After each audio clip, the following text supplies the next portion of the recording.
महाराष्ट्राच्या राजकारणात सध्या अॅनाकोंडाला अनन्यसाधारण महत्त्व आलं। उद्धव ठाकरेंनी अमित शहांना अॅनाकोंडा म्हटल्यानंतर एकनाथ शिंदेंनी उद्धव ठाकरेंना भस्म्या रोग झालेला अॅनाकोंडा म्हटलं।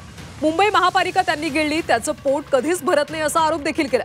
मात्र राऊतांनी या वक्तव्यानंतर शिंदेंचा अॅनाकोंडाचं पिल्लू असा उल्लेख केला। तो पैशाने भरलेले कंटेनर, ट्रक, टेम्पो एवढंच घेतो, त्याचं डाएट सुरू असल्याचा आरोप केला। भस्म्या रोग झालेला अॅनाकोंडा आहे आणि याचं पोट कधीच भरत नाही, भरणार नाही।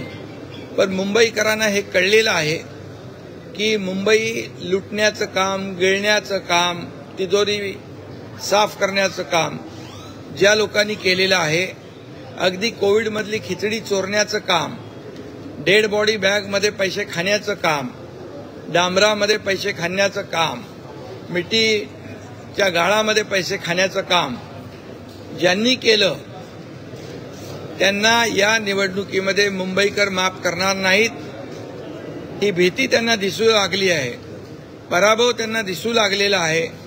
म्हणून अशा प्रकारचा टीका ते करू लागलेले आहेत।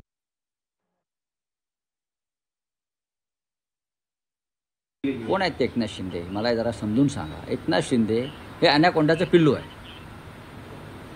एकनाथ शिंदे अॅनाकोंडाचं पिल्लू आहे, त्याचा बाप अॅनाकोंडा दिल्लीत आहे। तेव्हा अॅनाकोंडा आपल्या बापाचा सुरासूर मिसळणार ना।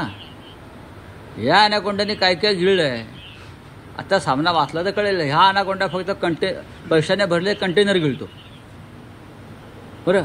हा जो अॅनाकोंडा आहे, तुम्ही तुझं नाव घेताय, तो पैशाने भरलेले ट्रक, टेम्पो एवढंच गिळतो, त्याचं डाएट असतं। हा डाएटवाला अॅनाकोंडा आहे, दुसरं काय चालत नाही। तो फक्त पैशाने भरलेले कंटेनरच उपवासाचे पदार्थ म्हणून खातो।